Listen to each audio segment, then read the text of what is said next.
to the Rebel Alliance Briefing Room Podcast. We are here to podcast about anything and everything Star Wars with you. Please visit our website where you can play current and past episodes. That's https://RABR.KyleJohansson.us. That's RABR.KyleJohansson.us. On the left-hand side is a navigation menu. You can use this to learn how to load the Rebel Alliance Briefing Room podcast on your Android or Apple phone and tablet. And we have direct links to our podcast on Apple and Google Podcasts. Please participate by connecting to our social media, answering questions of the week, or submitting feedback directly from the site. Again, all of these are available at the Rebel Alliance Briefing Room website at RABR.KyleJohansson.us. And now, it's time to talk Star Wars. I am Kyle John Johansson, and this is Andrew Scott Sutton. Say hello.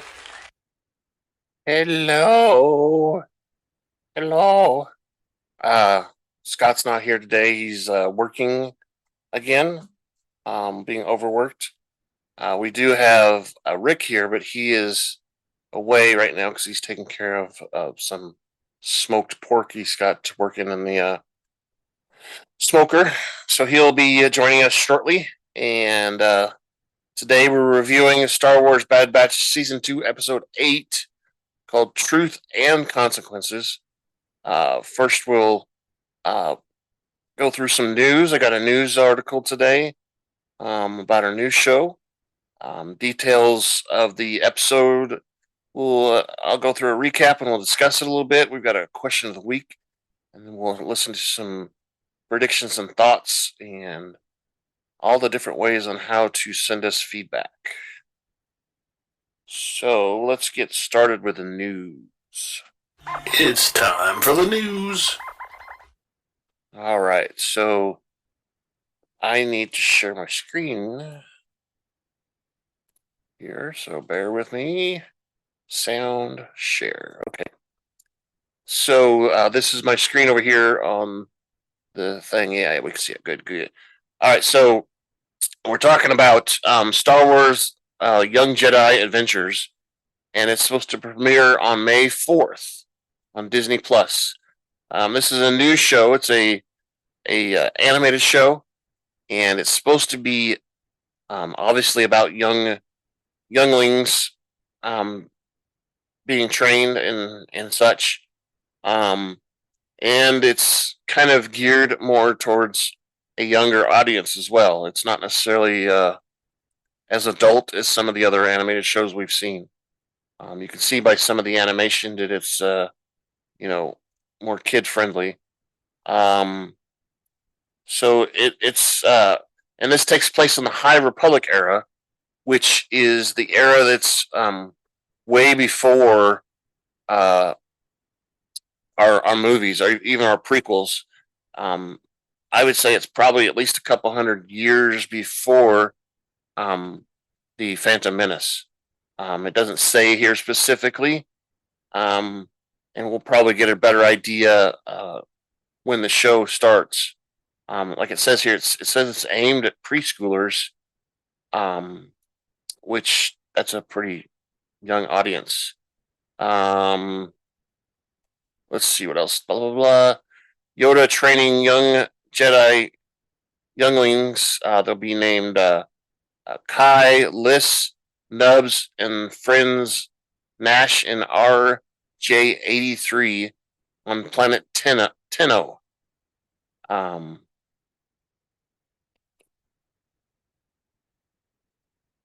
And then here's a picture of them with the laser swords, lightsabers. Let's see. Star Wars transcends generations, blah blah blah. What else is in here that's any good?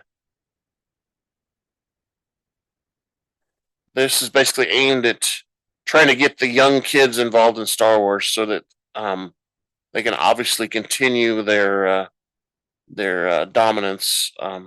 With lots of people interested in wanting to watch and participate in conventions and buy the merchandise, of course. And of course, it says May the 4th. That's the same day that Star Wars Visions comes out as well. And of course, that's the big, May the 4th be with you celebration day. So yeah, that's it on that. It's supposed to basically a new show. I've heard about this coming out before. Let me pull up our website. See here on our website. We always talk about this during the episode, but you can follow us here on Twitter. And it eventually loads up our Twitter feeds. Hopefully Twitter doesn't kill this soon. There's rumors that they're going to kill access to this. Here's our question of the week. It loads up. You can see the questions of the week. This is the old stuff. We don't have the new stuff up here yet. Here's our feedback. It's just a feedback form. You're not required to sign in. You're only required to sign if you want to save your information. So you just put in your name and fill out your feedback down here and click submit, and it goes right to us. This is the link that you can go to find where we're posted at. We're on all these locations for audio, and then of course YouTube. The reason I came to this site is because of this timeline, Star Wars timeline, because I wanted to show you Young Jedi Adventures is listed right here in the High Republic. We've got a show coming out this summer, probably called The Acolyte, that's going to be around the same timeline. But you can see it's way up here. We've got Episode 1, Phantom Menace, right down here, and it's way back here on the timeline. Clone Wars. Here's our Bad Batch, Kenobi, Andor. Got all these other shows here. So, and then way back here is our latest movies, Rise of Skywalker, all those there. So I wanted to show you that this is available out there. This is something that I maintain and I do. I've made this based on someone else's timeline, and I've kind of made it our own so that we can refer to all of the shows we talk about and everything and where they're at in the timeline. It's a very useful tool to help you remember where they're talking about so that you don't get confused sometimes. That's all I wanted to show on that. Let me switch my sharing.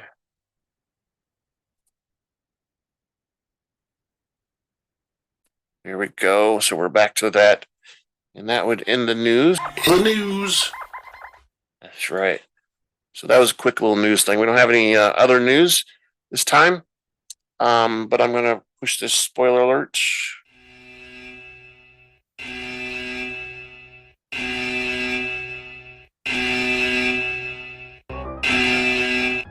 Spoiler alert. Danger. You're about to be spoiled. This is your spoiler alert. We're about to talk candidly and explicitly about some TV shows or movies.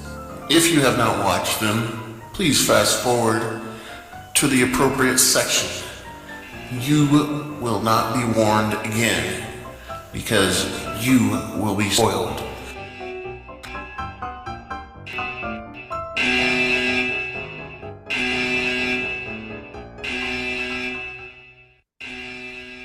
Let the whole thing run that time instead of cutting it off like I usually do. But today, again, we're talking about Bad Batch Season 2, Episode 8, Truth and Consequences. Episode originally aired on February 8th and was a 30-minute running time. Our cast included our entire Bad Batch this time. And we had Captain Rex and, of course, our regular clone troopers. Rex, I don't mean Rex, Hunter and all those. Those were all voiced by D. Bradley Baker. Omega, of course, by Michelle Yang. We had Bail Organa and Senator Riduli by Phil Lamarr.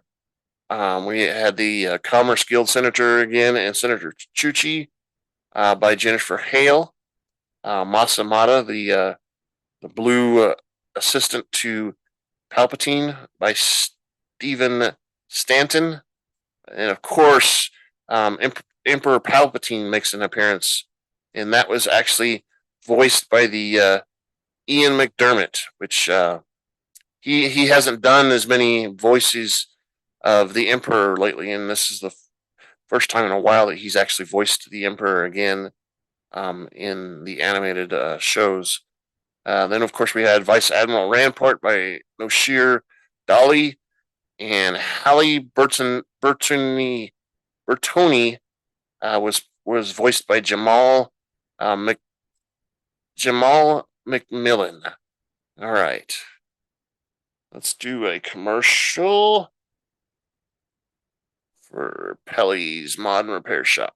Are you planning your next trip to Tatooine? Well, come on down to Pelly's Modern Repair Shop, where our droids will spruce up your wagon. We'll service just about anything from Starfighter Corellian Y1300 freighter to a Vespa hovering scooter. If we don't have the part, we can get it. If you qualify for our special program, we'll provide you with any part our Jawas can get. Well, that's right. Come on down to Pelly's Modern Repair Shop, where we can store fuel and upgrade your vessel. We're located at Tatooine's Mos Eisley Spaceport, Hangar 35. Yeah, and I heard a rumor that there's a clone armor wash station right nearby there, where they can go in and take their armor in and get it all cleaned and polished and repaired and, whatever needs to be done to it.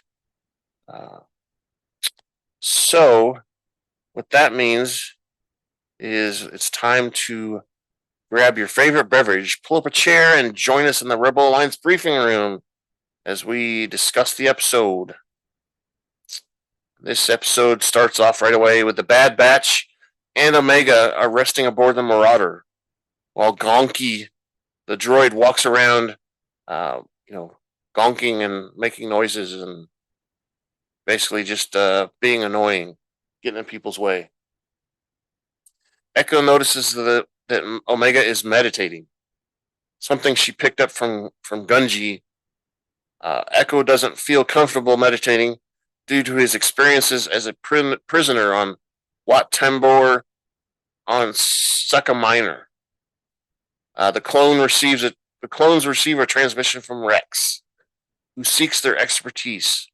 While Wrecker's excited Hunter is concerned when he leaves that they are to meet on Coruscant, where Rex will brief them on their mission.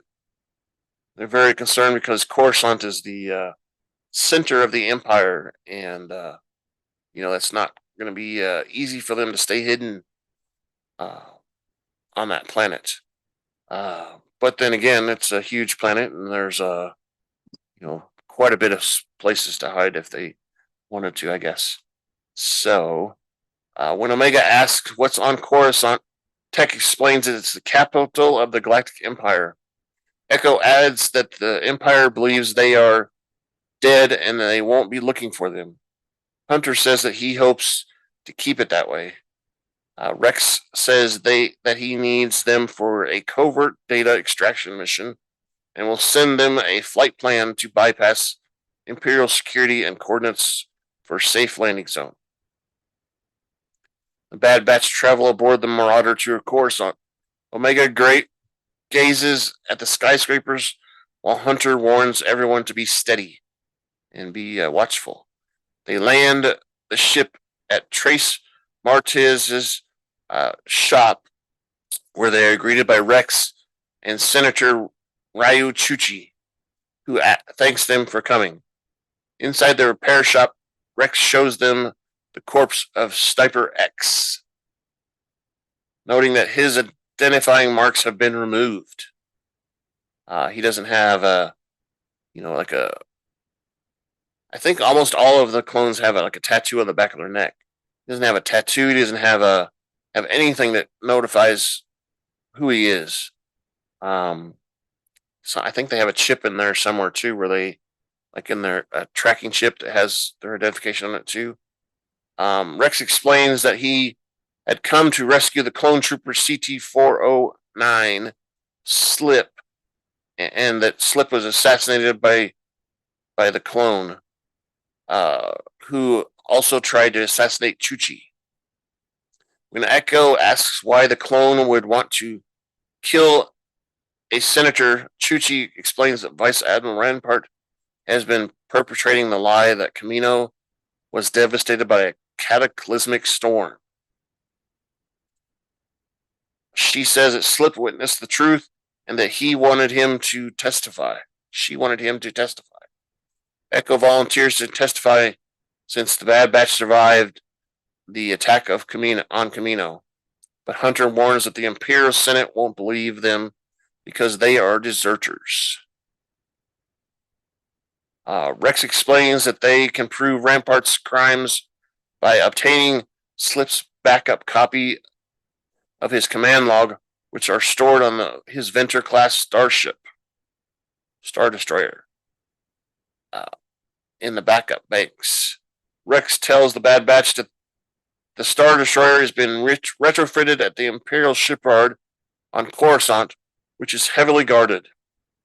Rex says that he knows a way inside the shipyard, and Chuchi adds that Rampart's Imperial Defense Bill is being debated the following day, and they must prove his crimes before the vote passes. Chuchi intends to stall the bill. And it looks like Rick's back. Yay. Woohoo. Woohoo. Got started at the beginning of the episode where they revealed the sniper as a clone to the Bad Batch. And now we're getting to the part where Rex warns Chuchi she is in danger, prompting her to say that she must be on the right track. Omega volunteers to accompany her, and Chuchi says people cannot enter the Senate district without a security clearance. Tex says that will not be a problem because he knows how to make those code cards and everything. Hunter tells the clones to. He's what? He's selling fake IDs. That's right. He's selling fake IDs. There's a new. Get your fake ID from Tech. Oh, yeah. I don't know. That's a good one. We'll think about that. Okay. While walking through the hallways of the Imperial Senate with Chuchi and her bodyguards, Omega asks what the senator does. Chuchi explains that senators serve the galaxy and act as the voice of the people. They encounter Admiral Rampart, who says he is making preparations for tomorrow's vote. Omega is unnerved by Rampart. I thought this was kind of weird, this little encounter, because I could have swore somewhere that the Bad Batch has seen Rampart in person, like he would recognize them, kind of thing, But I guess not, because he didn't even say that he knew who she was. So, but maybe I'm wrong. She kind of was a little bit disguised, but she looked at him in flash recognition, but then looked away. So yeah, I think there was a connection there. Right. I think she knows who he is, but I thought that it was the other way around too, that he knows who they are too. Because, well, you remember in the first season, he was handing out missions too to him before they got met up with Sid, or escaped or whatever. He was the one that was sending the missions, and he had the files on him. So, right. So that's why I wonder why he doesn't recognize Omega. But that's just it's a plot hole, I guess. One of those plot holes that we see. Check's fake ID worked. Yeah, the fake ID worked. Oh, I just see the ID. I don't see the person's face. All right. So Omega is unnerved by Rampart, who walks past the group. He speaks with Grand Visor Mas Amedda, who asks if Chuchi will be a problem. Rampart assures Amedda that Chuchi will not cause any more delays in the bill. Chuchi shows Omega the Galactic Senate chamber, explaining that that's where they discuss the legislation and the future of the galaxy. Omega is mesmerized by all the little pods or whatever that the representatives sit in. Chuchi explains that each pod belongs to a group of senators and delegates. When Omega asks if there is one for the clones, Chuchi explains that the clones never have had representation, since some view the clone as military assets. Chuchi says she is working to ensure the clones have the same rights as any galactic citizen. Chuchi is determined to fight for the cause. Senator Bail Organa astromech droid R2C4 pops by with a message. Chuchi asks Omega if she can keep a secret, while Rampart gives a speech arguing that the galaxy needs a military staffed by its citizens. Omega accompanies Chuchi during a meeting with Organa as they stroll through a hallway. Chuchi briefs Organa about the failed assassination attempt, leading Organa to surmise that Rampart is very resourceful. Chuchi explains that her associates are working on obtaining information proving Rampart's role in the events on Kamino. Organa advises Chuchi to speak with the Kamonian Senator Halle Burtoni, but warns that her support may not be forthcoming. Organa explains that she served on the Defense Finance Committee before being removed from office. Organa advises Chuchi to follow the money since it'll always leave a trail. Omega is present in the Senator Chuchi's residence when she hosts Senator Burtoni, who asks if armed guards were necessary, she said. After the guards close the door, Omega sits beside Chuchi while Burtoni sits in a high chair near the wall. Chuchi asks about missing Senate appropriation funds earmarked for operations on Kamino. Funding for cloning facilities has been siphoned off since last year. Chuchi asks where the money went, and who diverted the funds. Burtoni derides Chuchi as a fool and warns about the danger of prying into sensitive matters. When Chuchi mentions that the Kaminoans are people, Burtoni says that most of her people are gone and that she is not concerned with Kaminoan diaspora scattered across the galaxy. When Omega asks why she's not concerned about the Kaminoans, she asks why a child like her would care, and Omega responds that she is a clone and that Kamino was her home. She says that she was the Empire destroyed everything and that she's angry about what they did. Omega emphasizes that it was not right, which I have questions about that. Now that Omega's revealed herself to this Kamoan, let's say, if that's going to get out somewhere and cause issues later on. Yeah, it's not the same thing. Like, if she would reveal that information. Yeah, I mean, the Kamoans aren't very reliable from what we've seen, so they turn their back on you pretty quickly, it seems like. At least the way we've seen it. Yeah, she was hesitant to help to begin with, so, why would you play that hand? Exactly. All right. Burtoni says that she has suspected that an attack was imminent, dismissing Prime Minister Lamassu as arrogant in his belief that the clones were necessary to the Empire. Burtoni laminates that none of them are. which Chuchi asks if Admiral Rampart diverted the funds, and Burtoni responds that she already knows the answer and confirms that this is the case. Chuchi pleads with Burtoni to testify at the Senate debate, but the Commonian senator says that her words won't matter since she will need concrete proof. Chuchi responds that she needs both and that she is running out of time. Meanwhile, back on the ranch, the other Bad Batch and Rex infiltrate Rampart's Star Destroyer. They climb up a ladder past a generator, and Hunter gets Wrecker to cut through the hatch. Hunter chats with Rex, who tells them that more of their brothers are waking up to what has been done to them. Rex is determined to reach out to other clones and says that troopers who know too much are liability to the Galactic Empire. Rex says that he is working with a few contacts, but they are spread pretty thin with limited help.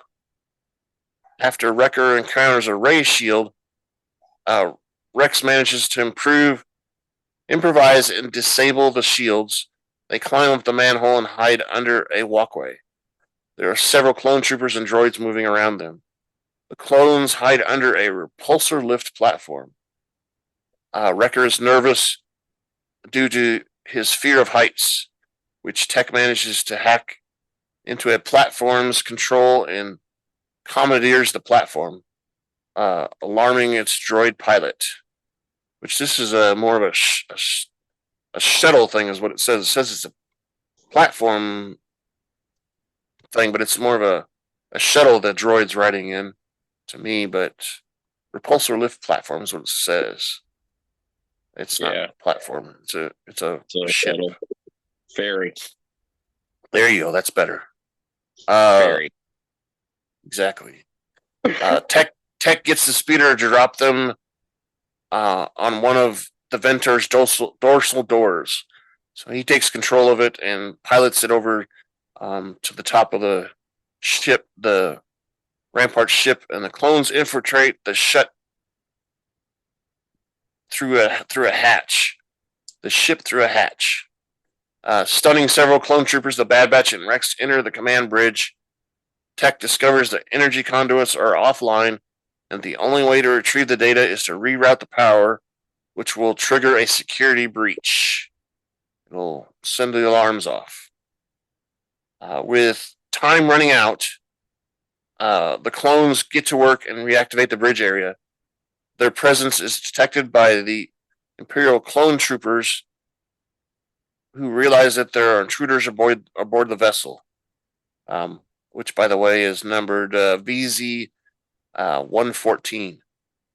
The clone commander officer dispatches patrols to trench Alpha 7 and alerts the onboard sentries.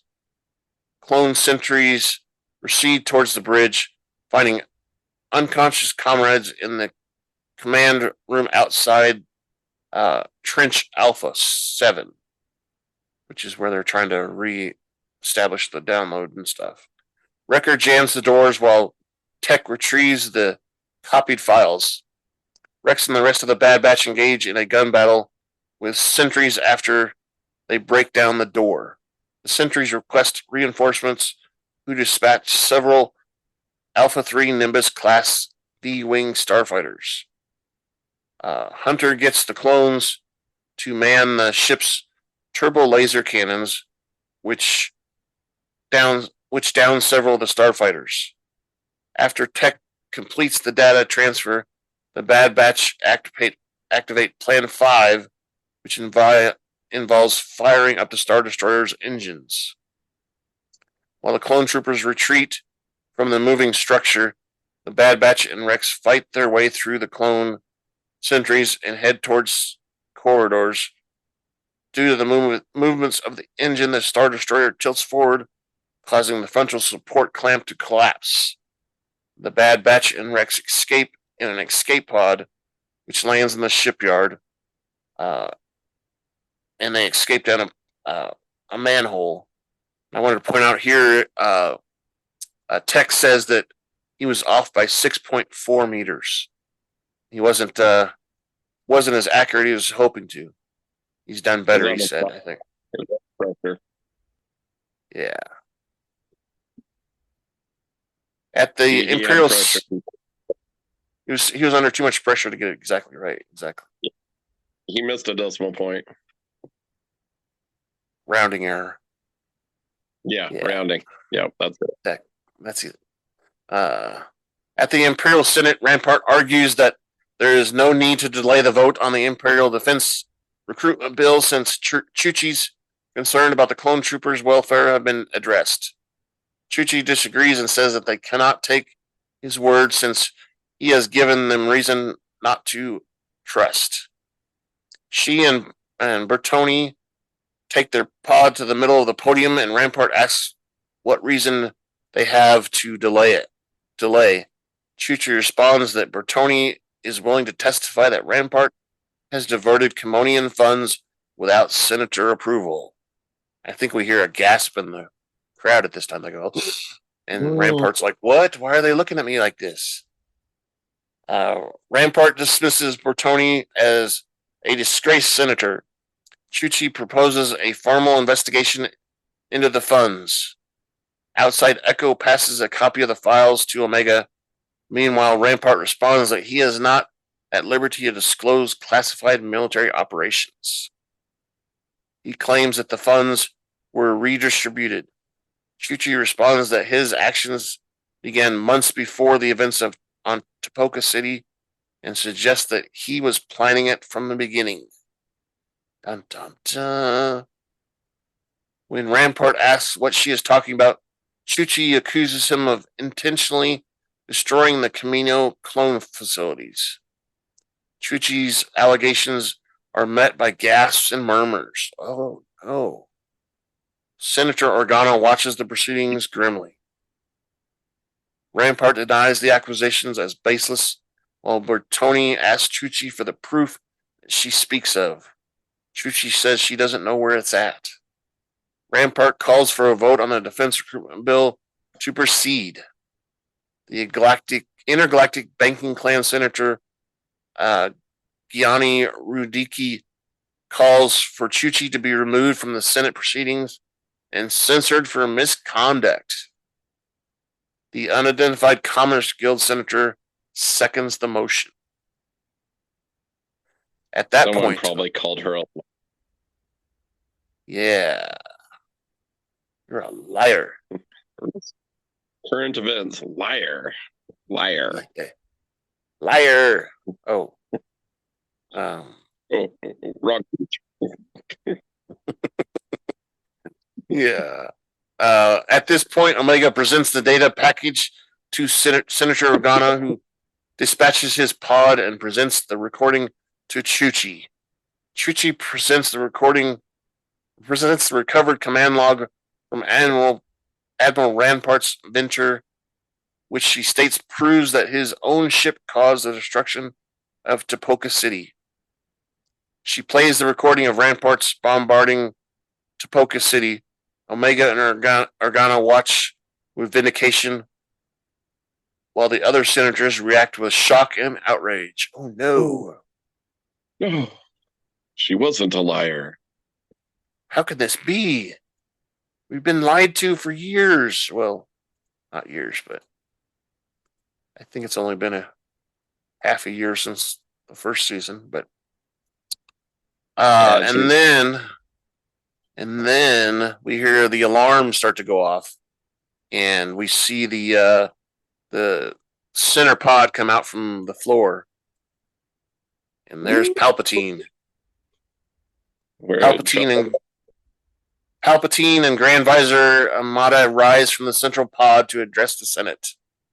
Amedda addresses the Senate, commending Chuchi and commending Rampart, and condemning. So he commends Chuchi, but condemns Rampart for his unprovoked and cowardly act on Camino. Amedda claims that Rampart acted to fulfill his own selfish goals and ordered several Imperial shock troopers to arrest him for war crimes. Rampart protests and says, "I'm just following orders. I was just following orders. Take your hands off me, you weirdos." Not my Didn't say fault. that. I didn't do it. I was doing what I was following orders. And then we hear directly from Palpatine. Palpatine says that he's deeply troubled by the revelations and commends Chuchi for exposing a rogue element within the ranks. Palpatine regrets that many lives have been lost and promises that Rampart will be punished for his treachery. Palpatine also points out that Rampart did not act alone and that the clones under his command blindly followed orders. Palpatine uses the revelations of the Camino atrocities to make an impassioned speech arguing for the passage of the defense recruitment bill into law in the name of peace and stability. He adds that this is a new era to be heralded by the Imperial Stormtrooper. Omega, Chuchi, and Organa watch with concern. Dun dun dun. So this is something. This is a plot hole that they filled that so many people have been asking about. Is if we had the Clone Wars, what happened to the clones? Because in the original series, the New Hope, Empire Strikes Back, there's no clones in there at all. What happened to them in between? This kind of answers that question. They were there. Now they're not. They were either eliminated or they've retired somewhere, right? I sure hope this defense bill has some extra money earmarked for ammunition because the stormtroopers have bad aim. Very, very bad aim. Very bad. So hopefully put a little extra funding in for that for practice. Probably not. It'll probably be cut. That's my guess. It's my guess. Maybe that's why they have such bad having to spend on practice. Yeah, the funding got cut. See, here we go. Now we've got more than one plot explained. Why stormtroopers can't hit anything? They never get to practice. Exactly. Because there was no funding included in the bill. Exactly. Yeah. So, just remember, from Revenge of the Sith, it's basically 19 years until New Hope. So there's quite a bit of time there, 20 years almost. And our clones have accelerated aging. So they're starting to get old and stuff. And we see that actually in the Star Wars Rebels show. Because Rebels is a weird show. It actually starts, part of it starts before New Hope, and then some of it ends after Return of the Jedi. I think some of the last stuff is after the Return of the Jedi. But it jumps around in the timeline quite a bit. And we actually get to see some resolve of what happens to some of the clone troopers in the Star Wars Rebels show. And I'm not going to say anything more about that because it'll spoil too much. But let's go. We're almost done with the episode here. So following the Senate vote, Rex laminates that the Emperor is several steps ahead of them and that they played right into his hands. Omega is perplexed that they failed to, despite the truth. Exactly. Dun, dun, dun. Hunter responds that Palpatine twisted the truth to his own advantage. Rex agrees that Palpatine wanted them to implicate Rampart in order to secure the Senate approval for his stormtrooper program. Echo laminates that the fate of the clones is sealed as a result of their actions. So Echo is kind of, he's feels guilty that what he's done has caused the demise of all the clones and their service to the Empire. Chuchi vows to continue to fight for the clones to have the same rights as every citizen. Kneeling to face Omega, she promises not to give up. Hunter tells Rex to contact him if he needs anything else. Rex decides to stay behind, prompting Hunter, Wrecker, and Tech to wish him farewell and good luck.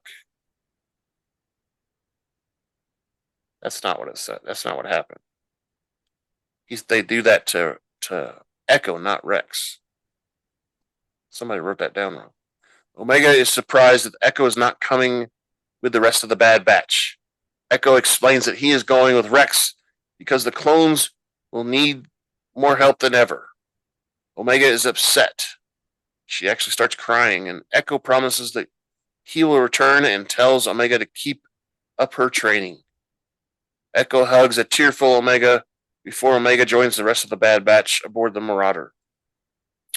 While Omega watches with Rex and Chuchi, and then, Omega watches with Rex and Chuchi. Omega is then later seen on the Marauder hugging her Tuca doll Lula and feeling sorry for herself, no doubt, right? And then we get the credits. Ta-ta-ta. Dave Filoni. You didn't see earlier while you were off playing with your meat, you pervert. Watch that. Yeah, I showed this timeline again. I've shown it to you before, but I went through this timeline because it was related to part of the stuff I was talking about. And the new show I talked about was called The Young Jedi Adventures. That was what the news was about. Yeah. So, in this show, it says it's geared to preschoolers. So the audience is supposed to be preschoolers, which is a lot different than any of the other animated shows that they're doing.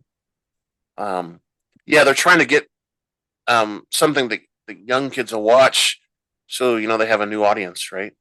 So, but it's about younglings being trained to be Jedis, and most of the training is done by Yoda. So I showed this timeline, and I wanted to show you too because I was talking about Rebels, and Rebels is this purple line that you can barely see, but it goes all the way up here by Andor and comes all the way down here around our timeline where Boba Fett and Mandalorian are. And that's why I always keep talking about seeing Thrawn, because Thrawn is a big character in the Rebels, and the timeline matches up with the Mandalorian and stuff like that. So, anyway, I just wanted to point that out. Like I said, here's Star Wars, and we've got the Bad Batch technically is happening around this time right here, 1819, right after the episode 3. So we've got about 20 years till the New Hope. And I mentioned this Young Adventures thing is like probably a couple hundred years before episode 1, in this High Republic era. So this was when Yoda was in his having his mid-age, midlife crisis. Yeah, this is when he was in his prime, let's say. Yeah, because he's probably like 400 years old during this thing. Probably. Yeah. Yeah. Anyway, let's go on here. We've got our question of the week. Is that the same question I asked before? Where did the sniper clone come from? No. Nope, it's not. I asked about Rampart's plans. Yeah, you're right. I asked about Rampart's plans. So let me stop sharing that and make sure I got my sound shared so that you can hear me play music later. All right. So our question of the week this week is, where did this clone, supposed clone, we don't know if he's a clone or not, sniper come from? I've got a couple theories about it. We may never find out, but we may again find out. We'll see. In the next coming episodes, they might reveal some of that. I expect, even though Rampart has been taken into custody, we'll probably see him again. Maybe some during that timeline, that storyline, we'll find out what happened, where this guy came from. I would expect that his armor was a little different. Armor was kind of, it was different. Kind of like Finnick. Is that her name? Yeah, a little bit like her Fennec Shand. Yeah. Yeah, Finnick Shand's armor. Not quite, but it was kind of like to imply that maybe they were similar. You mean her? Yes, there you go. Yes, her. It doesn't have her helmet thing there. It's on top of her head, but anyway, yeah, maybe, kind of imply a bounty hunter type of thing too. I would expect that, we don't see anybody else really as a clone that's trained as a sniper, but I'm sure there's plenty of them. Because why would they only have one, right? There's got to be more than one clone that's trained as a sniper. It's just Echo seems to have, or not Echo, Crosshair seems to have really good aim. So, maybe that's what makes him stand out. I don't know. Yeah, but this guy says he's a believer. So I think that's going to be a right statement too. Like, I'm a believer. I'm a believer. Yeah. Sings a song and everything to us. No. And then he goes out with a jolt. Exactly. I'm a believer.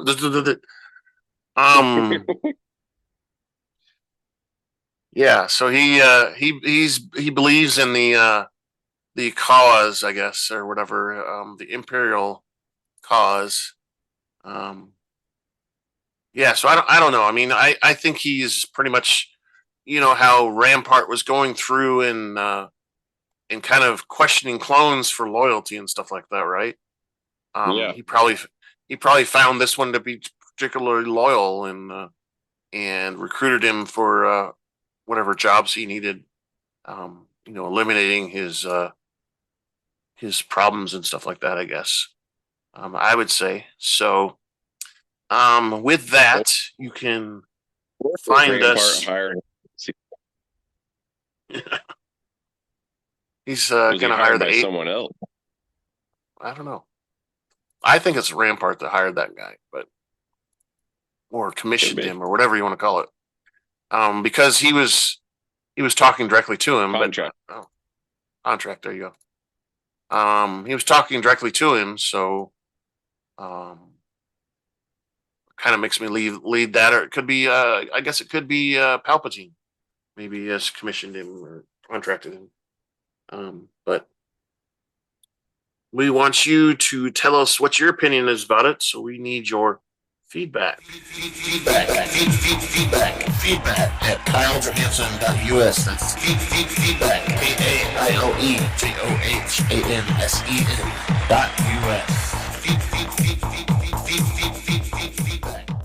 That's right. Feedback at that email address. Again, we have several ways for you to send us feedback on our website. There's a link that says feedback, and you click that, and it's a form you fill out, and it comes right to us. We will answer any feedback on the show, within reason, of course. We have the question of the week, what we just talked about. When you answer the question of the week, there is a section underneath there that you can leave comments about what you said or anything else you want to talk about. You can also go to our YouTube page where we do this video, and there's comments section there as well. And I rarely mention it, but we also have social media on Twitter. You can engage with us there. So all those places are good for feedback. So what did you think this entire episode? It was pretty full of stuff this time too. We got 2 huge episodes, it seems like, on the same week. I got to be honest. We had this conversation. I didn't realize that there was a second episode this week. So it was a surprise. I just watched it late yesterday afternoon, evening. So yeah, you said that. And it was kind of a bonus for me. I was like, what? I think because you missed our last recording, I talked about it quite a bit in the last recording, that there was going to be 2 episodes. You weren't available, and Scott was. So we recorded. So that means you aren't listening to the podcast, but whatever. Why would I listen? I'm on it. Exactly. But you should listen to it. You still haven't probably listened to the episode that I asked you to listen to, have you? I've listened to like about 5 minutes of it. So I'll be honest on that one too. Did you notice something funny about it? Did you notice something funny about it? No, I'm not going to say anything funny. No. Okay. So you listened to it. You didn't watch the video, is what you're saying? Yeah, I didn't. Oh, so now I have to go watch it. You should really watch a little bit of the video. Okay, I'll go watch the video, I guess, now. I just listened. Yeah, it's you'll see. Hey, wait a minute. Are you? And you might see. Are you bullying me? Are you bullying me? No. That's what I hear all the time. You're being a bully. No. Not at all. Family-friendly show. We can't talk about that. No. I just did a little bit of trickery with the video, and you'll have to see. I might actually do it with this one too, because you haven't been watching, so I might do it with this one too. Yeah, you'll find out. It's funny. All right, I'll go watch it. Just slightly funny. Just slightly funny. I would say if we had a huge audience of people, most of those people wouldn't get it. I wouldn't say it's an inside joke per se, but they just wouldn't understand why I did it. But I think you know me well enough that that I did it because it was funny and not in a harmful way. So no, I couldn't take it. Now you're curious. Yeah. Now you're curious. Uh-oh. I'll send the administrator an email later to complain. There you go. There is a little known. Yeah. There's a little known. He's looking for some. He's looking for some work. He's looking for. He's got to pay for his. He's got to pay for his gold armor. Yeah. See? So he doesn't have many credits left. He needs some more credits. So he's got to pay for that with that gold armor. All right. Well, that's all I really had too. This is again a really jam-packed episode. It was a lot more excitement and a lot more fun than the previous few episodes. I hope it continues that way till the end of the season. But any good storyteller always throws in one of those silly bottle episodes that don't mean anything to the rest of this show. So I would expect there might be one more of those, but otherwise I think we're going to get some pretty exciting content going to the rest of the season. And of course, halfway through that, on March 1st, we start Mandalorian, which is going to be interesting. That'll be 2 shows that we'll be reviewing at the same time. So, fun. Twofer. Anything else you got? Nope, I got nothing, man. All right, let's run the outro then. Thank you for listening to the Rebel Alliance Briefing Room podcast. Please visit our website where you can play current and past episodes. That's https://RABR.KaileJohansson.us. That's RABR.KaileJohansson.us. On the left-hand side is a navigation menu. You can use this to learn how to load the Rebel Alliance Briefing Room podcast on your Android or Apple phone and tablet. And we have direct links to our podcast on Apple and Google Podcasts. Please participate by connecting to our social media, answering questions of the week, or submitting feedback directly from the site. Again, all of these are available at the Rebel Alliance Briefing Room website at RABR.KaileJohansson.us. This podcast in no way is approved, sponsored, or owned by Lucasfilms Ltd., Disney, Disney Plus, or any of its subsidiaries. All opinions are solely owned by Kyle and or Scott and in no way express the views or opinions of their past or present employers. Views and opinions are not supported or restricted by Lucasfilms Ltd., Disney, Disney Plus, or any of its subsidiaries. Any rebroadcast, reproduction, or any or other use of this podcast and its affiliate sites without consent of Super Duper Podcast Network and its host is prohibited. I am Kyle John Hansen, and this is Andrew Scott Sutton. Say goodbye now. Goodbye. Like I said before, Scott's overworking himself, so we have Rick today, and Rick can say goodbye. Bye. Bye. And stop.